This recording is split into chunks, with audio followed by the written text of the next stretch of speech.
to the top.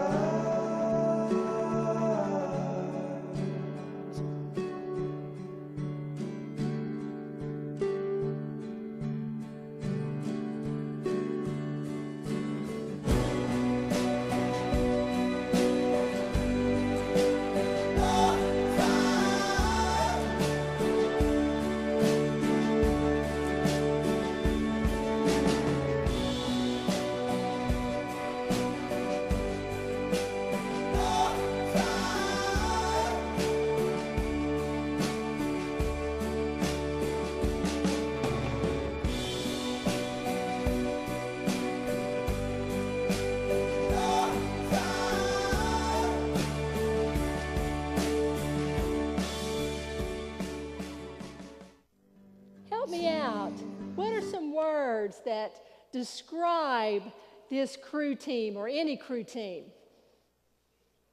Say again? Teamwork. Right, Sally? Synchronization, Linda, that's good. Sense of purpose, yes, Aubrey? Dedicated. Other? Unity. Thank you, Judy. Any other words? Okay, let's think of something else now. What did these young women on this crew team have in common? Strength? Stamina? Pardon? Competition. Common goal, yes. Discipline? Direction? Yeah. Oh, those are great. Okay, now, we might have to speculate just a little bit here, but what was probably different about these young women? Size? Hair color? Background? Age? Yeah. They were kind of close, but not exactly, yeah.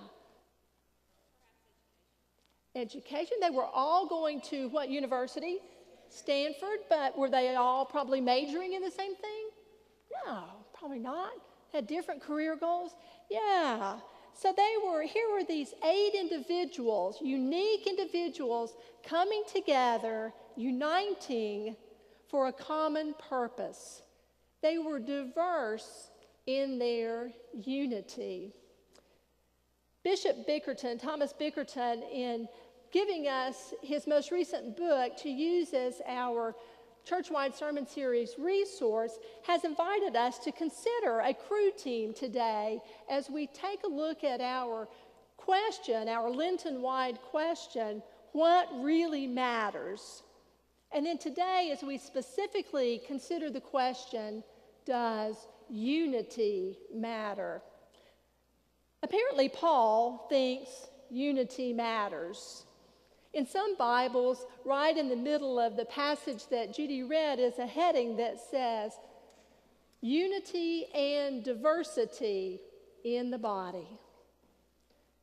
So let's think about, why was Paul having this conversation with the people in the church in Corinth?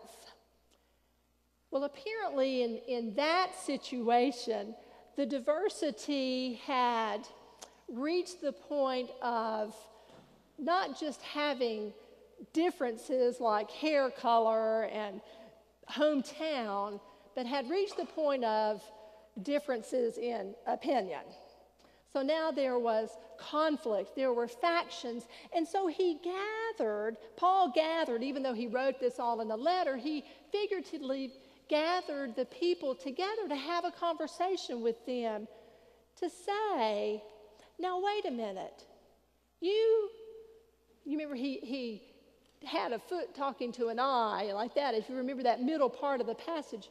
Now wait a minute, you are not more important than this one over here. You may think you are, but you're not. And so just get that straight.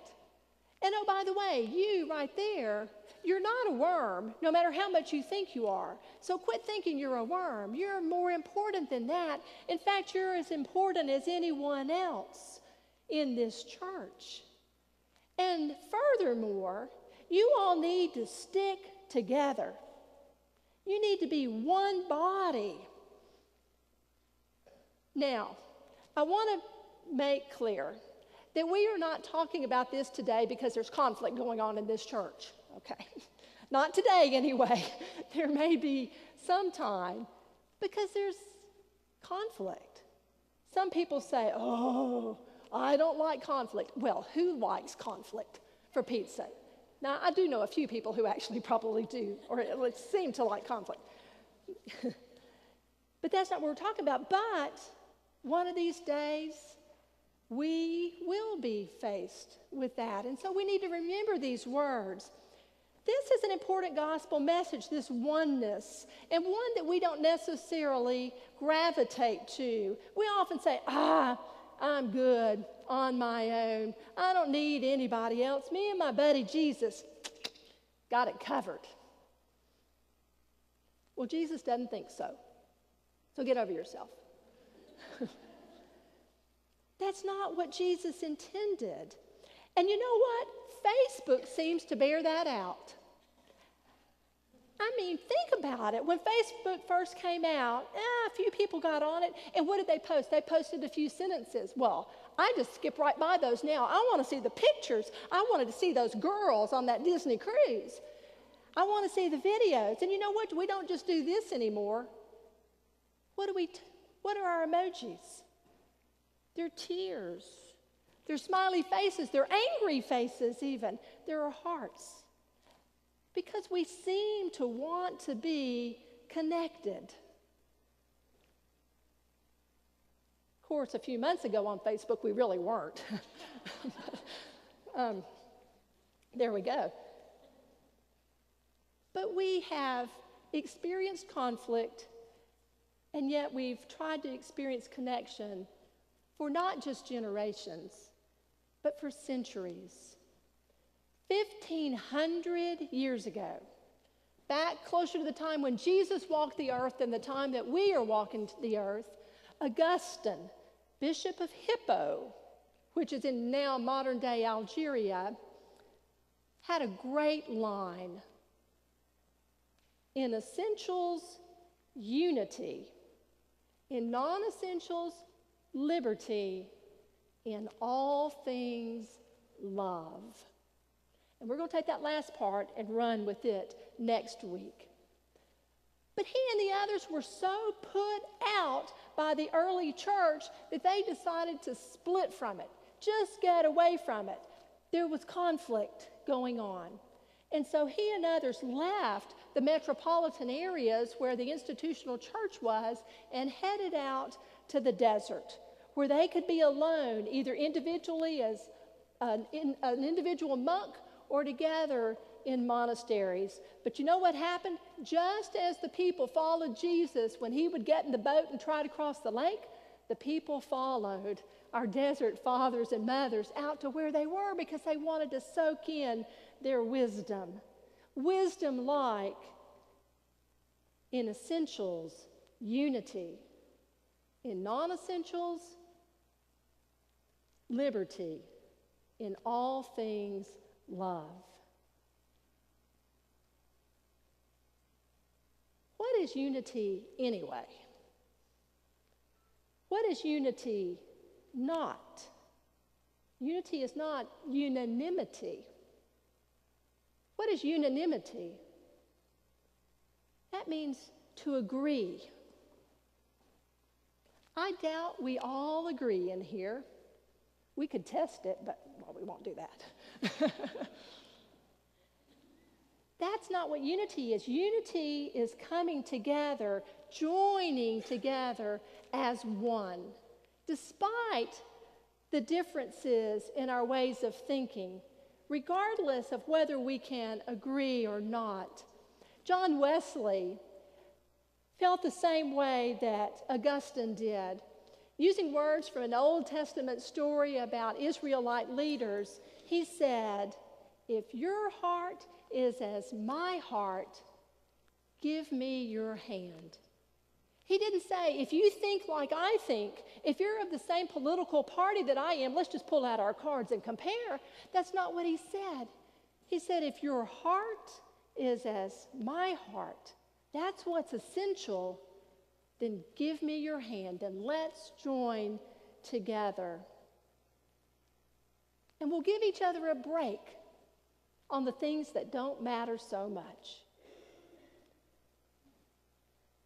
This is the gospel message. God intended us and still intends us to be one body. There's another aspect of the gospel message. To say that it repulses some is probably too strong a word, but most of us probably aren't attracted to this next statement, and that is that we are broken. You are broken. And you might say, well, how dare you say a thing like that? I am not, and I'm offended that you would say so. Well, you are.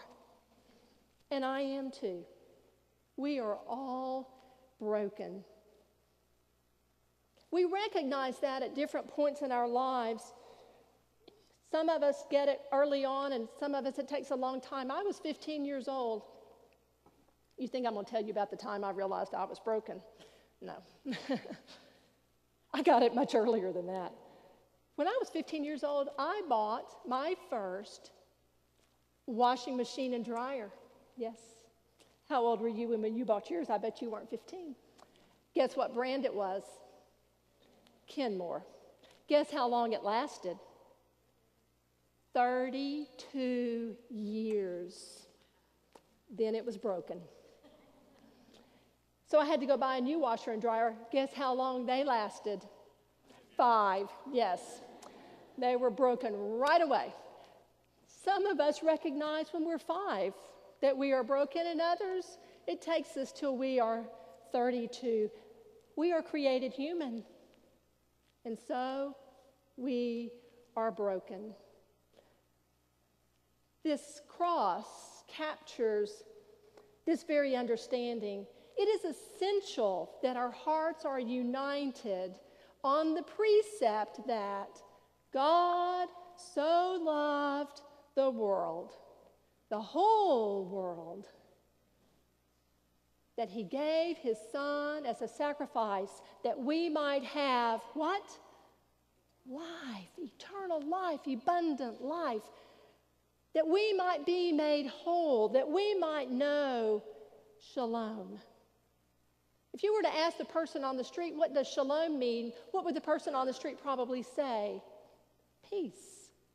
And that is true. Shalom does mean peace, but shalom is so much more than that. Shalom means to be made whole, to be complete.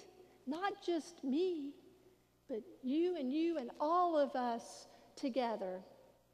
And then that son that God gave said, as the Father has loved me, I have loved you, and now you go out and love together as one body, as my body.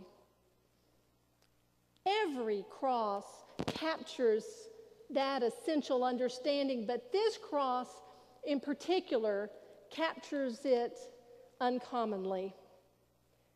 Several years ago, if you were here, you may remember during the Lenten season that we started out that first Sunday with sheets of stained glass on the floor. And as part of the message, the preacher took a hammer and smashed that stained glass, and it flew into little pieces. And we were each invited to take one of those pieces with us and carry it throughout the Lenten season. Then on Palm Sunday, we were invited to bring those pieces back, and we placed them on the altar as a recognition that we got it. We understood our brokenness. We understood that we were not capable ourselves of making our brokenness whole. It was only God and God alone who could do that. And then the next Sunday, Easter Sunday, this cross was here. It's a kind of rudimentary cross, but I think it's exquisite. But you know what? It's full of broken pieces. the broken pieces weren't made whole except together. And now they are united by Christ in this message that radiates his love into our lives and through our lives into all the world. The colors in that cross are reflected in the colors on our wristbands. Have you wondered what these are about? We'll keep wondering while I tell you a story. You know what anthropologists do? Anthropologists study humans, the habits and customs and quirks of human beings. This particular anthropologist was in Africa, and he found himself with children day after day. And so he had the idea to go into the next town and buy some candy, which he placed in a big basket, a decorative basket, that he then put at the bottom of the tree that was about 100 yards away. And he said to the children, "Now, gather around.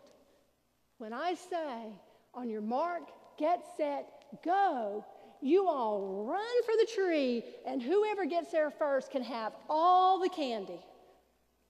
Well, jumping up and down, he said, "Okay, line up, on your mark, get set, go."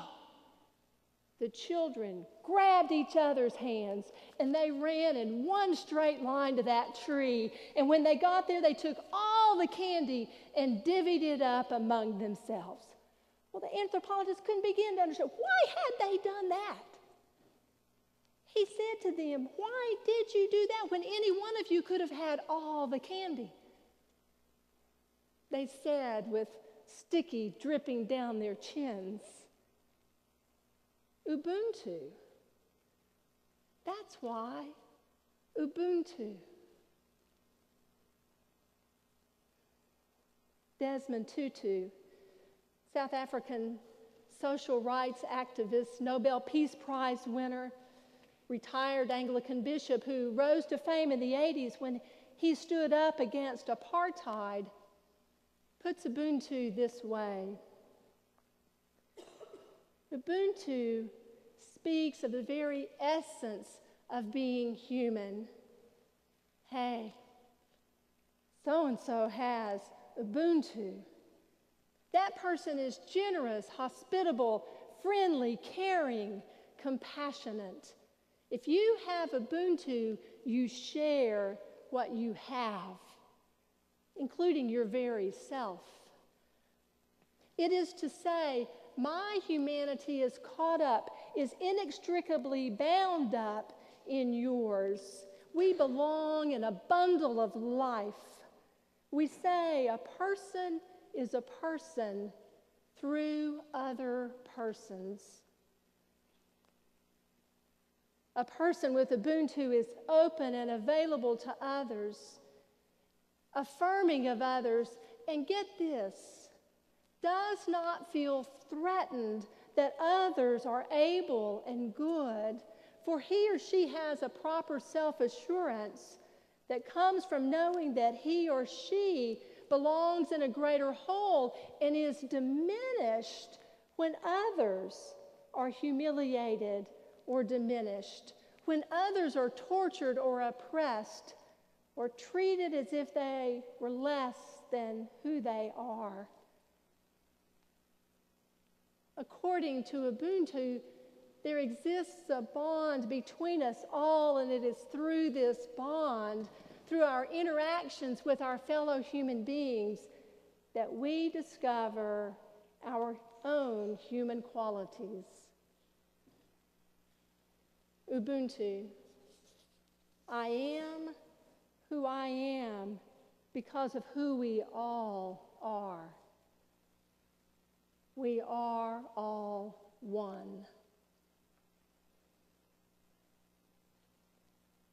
Today, we celebrate the essential.